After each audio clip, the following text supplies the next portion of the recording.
Hello guys, and welcome back to the channel. So now guys, a leopard can never change its spots. Very soon they will show their colors. No matter how often a fishmonger takes a bath, it still always smells of fish. All the metaphors, as guys I bring you this, Endsars Buhari concerned tolerates human rights violations.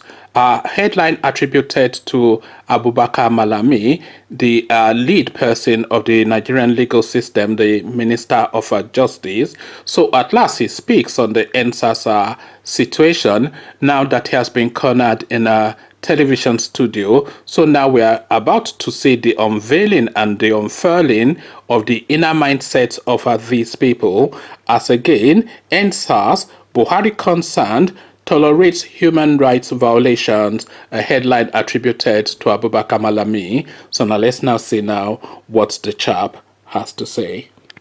Abubakar Malami, the Attorney General of the Federation AGF on Wednesday, said President Muhammadu Buhari is concerned about the human rights of Nigerians. Malami said Buhari's tolerance of Endsars protesters despite their violation was an indication of the president's accommodation of human rights. The Minister of Justice spoke on Channels Television's Politics Today. He said, as far as human rights records of the government of President Muhammadu Buhari is concerned, the facts speak for itself. The commendation by the international body, which is the Committee for the Protection of Journalists, local compliance with the recommendations of the National Human Rights Commission, which has been unprecedented, tolerance and indeed accommodation for the excesses of the hashtag Endsars Protesters were all facts that go to establish a point that the government of President Buhari has shown greater accommodation of the human rights violations and tolerance to the human rights record as far as the Nigerian state is concerned. So a pass mark, of course, this guy is giving himself, saying that Buhari has shown tolerance for human rights, and citing Lekki Toll Gate, of course, as an example of that tolerance. So now, of course, we all know what happened on the 20th of October 2020 at Lekki Toll Gate, when the protesters were all on their knees, raising the national flag and singing the national anthem as the army, on the orders of whoever gave that order, proceeded as they proceeded. We all know what happened. We have the account of DJ Switch and others, and these people were just streaming these things online, so we all know what happened. We all know what's happened subsequently, with people being detained at airports and accounts being frozen and people being picked up. So that, of course, is a tolerance by the Fulani dictionary definition of the word. So if Buhari was intolerant, then we'd have seen like a genocidal massacre is effectively what this guy is saying, and is effectively by token, because if he's saying Buhari was tolerant, then that is it's a tacit a criticism of Buhari's handling of that situation, because what he's then saying by extension is that he would have rathered otherwise, and what he would have rathered was just to roll the armies out and ask them to open fire. So now this is the example that he's citing. He's talking about tolerance for journalism, but then of course we have to get the account of people like Omoyele Sowore to corroborate this, to tell us indeed from his prison cell in Abuja whether the Buhari regime is tolerant of journalism or not. Speak to Abba Jalingo or whatever his name is, and get his own account to counterweight and counterbalance what is now being told us now by the Fulani Attorney General of Nigeria. He goes on to cite some rather obscure organizations. He says the commendation by the international body, which is the Committee for the Protection of Journalists. So he's citing the journalist bodies.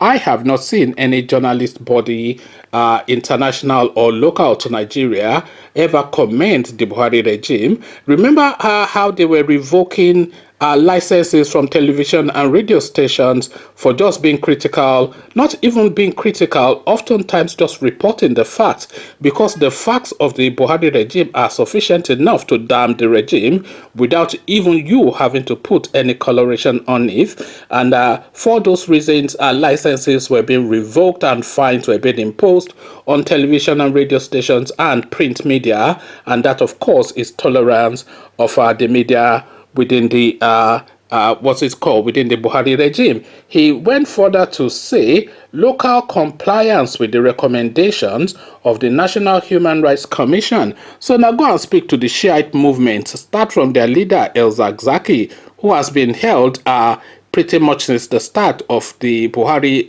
regime, despite court orders to the contrary, both local and international, because judgments to release this guy transcends the Nigerian space to the ECOWAS courts and everywhere else, all saying in unison that you have no rights to hold on to this guy.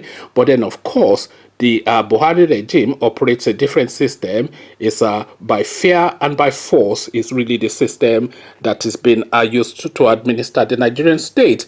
But then, of course, to his own eyes, they are completely compliant with a human rights record. Let's even cite Showore again as an example. How many court orders have that guy gotten to get his release? And they will tell you that they are holding him for his own safety and all this kind of ridiculous nonsense that is enjoying life in DSS detention and all this crass vulgarity that you hear from these people. So that is his own understanding of upholding human rights record. He goes on to cite the Endsars, which we have already gone through. But then, of course, we already know that this guy is there for no other purpose than to serve the purpose of his paymaster. Is there at the will and at the whim of Mallam Buhari and the tilt of his administering the country's legal system is completely weighted, not just tilted,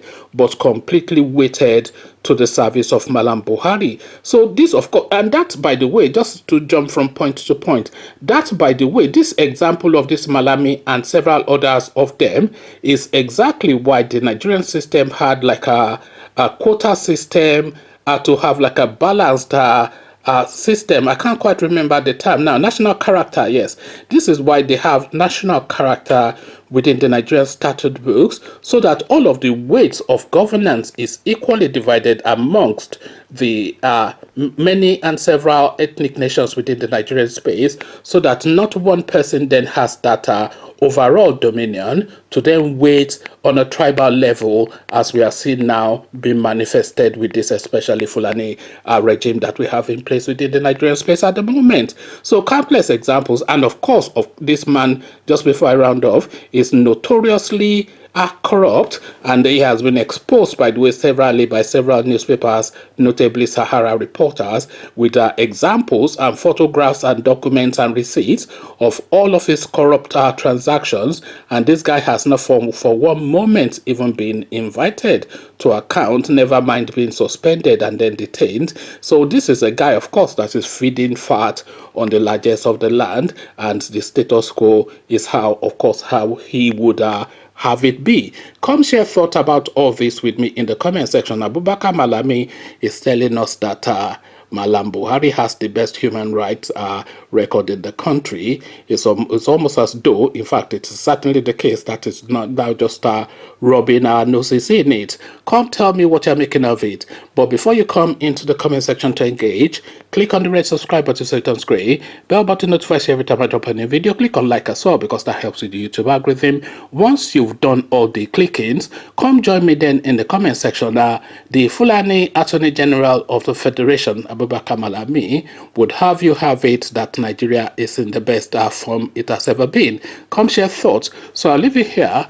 Carry this conversation on with you in the comment section, but here I say peace.